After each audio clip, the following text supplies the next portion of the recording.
So students நம்ம இப்போ இந்த வீடியோவில் என்ன பார்க்க போகிறோம்னு பார்த்தீங்கன்னா வந்து 8th ஸ்டாண்டர்டோடைய எக்ஸசைஸ் 1.1 செவன்த்து சம்மோடைய செகண்ட் சப்டிவிஷன் தான் பார்க்க போகிறோம். ஸோ செகண்ட் சப்டிவிஷன் என்னென்னு பார்த்தீங்கன்னா வந்து list any 5 rational numbers between -1/2 and 3/5. So solution பார்க்குமா? ஸோ ஃபஸ்ட்டு சப்டிவிஷன் மாதிரி தான் இதையும் வந்து கன்சிடர் பண்ணணும். ஸோ வந்து ஃபஸ்ட்டு வந்து -1/2 எடுத்துக்கலாம் அண்ட் நெக்ஸ்ட்டு வந்து 3/5 எடுத்துக்கலாம். ஸோ இது கூட வந்து எதை மல்டிப்ளை பண்ணால் வந்து டினாமினேட்டர் வந்து சேமாக இருக்கும் அப்படின்னு பார்த்தீங்கன்னா வந்து ஃபஸ்ட் நம்ம 5 எடுத்துக்கலாம். ஏன்னா 5 2 10 இங்கேயும் வந்து 2 பண்ணால் 5 2 10 வந்துடும். ஸோ மேலேயும் கீழேயும் வந்து இதால் மல்டிப்ளை பண்ண போகிறோம். So 1 2 is 2 and divided by 5 தான் இங்கே போடணும்.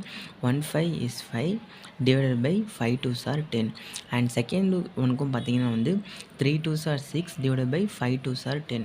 ஸோ இப்போ என்ன நம்பர் வந்திருக்கு? -5/10 and 6/10. ஸோ இப்போ இந்த இதுக்குள்ளே தான் வந்து பிட்வீனில் இருக்க நம்பர்ஸ் எனி 5 ரேஷ்னல் நம்பர்ஸ் எடுத்துக்கலாம். ஸோ அப்போது -5/10 இதுக்குள்ளே என்னென்ன இருக்கும் அப்படின்னு பார்த்தீங்கன்னா வந்து ஸோ -5/க்கும் 6க்கும் என்ன இருக்கலாம்? -4/10 இருக்கும். அதே மாதிரி வந்து -2/10 இருக்கும், 0 இருக்கும், +2/10 இருக்கும், +4/10 இருக்கும் அண்ட் அதுக்கப்புறமா வந்து 6/10. ஸோ இங்கே 5ம் இருக்கும், 3யும் இருக்கும். ஸோ அதெல்லாம் வந்து கன்சிடர் பண்ணல, ஏன்னா வந்து எனி 5 தான் கேட்டிருக்காங்க.